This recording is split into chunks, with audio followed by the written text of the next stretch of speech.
ফরিদপুরের শিশু শিক্ষার অন্যতম প্রতিষ্ঠান কমলাপুর রেশাদ হাউজিং কিন্ডারগার্টেন স্কুলের বার্ষিক ক্রীড়া প্রতিযোগিতা ও পুরস্কার বিতরণী অনুষ্ঠান সম্পন্ন হয়েছে। প্রতিনিধি মাহবুব চিশতি জানান, শনিবার সকালে জাতীয় পতাকা উত্তোলন ও জাতীয় সঙ্গীত পরিবেশনার মধ্য দিয়ে ক্রীড়া প্রতিযোগিতা উদ্বোধন করা হয়। এ সময় কমলাপুর রেশাদ হাউজিং কিন্ডারগার্টেন স্কুলের প্রতিষ্ঠাতা অধ্যক্ষ অ্যাডভোকেট মোহাম্মদ এমদাদুল্লাহর পরিচালনায় ক্রীড়া অনুষ্ঠানে প্রধান অতিথি হিসেবে উপস্থিত ছিলেন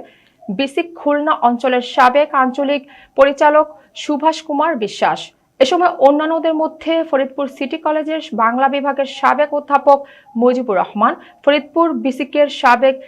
ডিজিএম মোহাম্মদ আকবর হোসেন, সাবেক ব্যাংক কর্মকর্তা মোহাম্মদ মুজিবুর রহমান দিলীপ, জাতীয় হকি দলের সাবেক খেলোয়াড় মোহাম্মদ নান্নু, ফরিদপুর মহানগর মহিলা দলের সভানেত্রী রুকসানা পারভিন পাপিয়া, পিডিপির সাবেক প্রকৌশলী মোহাম্মদ হালিম মৃধা, প্রবীণ আইনজীবী অ্যাডভোকেট আব্দুল জলিল চাঁদ, ব্যবসায়ী মোহাম্মদ মাসুম মিয়া, মোহাম্মদ দিদার হোসেন সহ স্কুলের শিক্ষক শিক্ষিকা, ছাত্রছাত্রী ও অভিভাবকগণ উপস্থিত ছিলেন।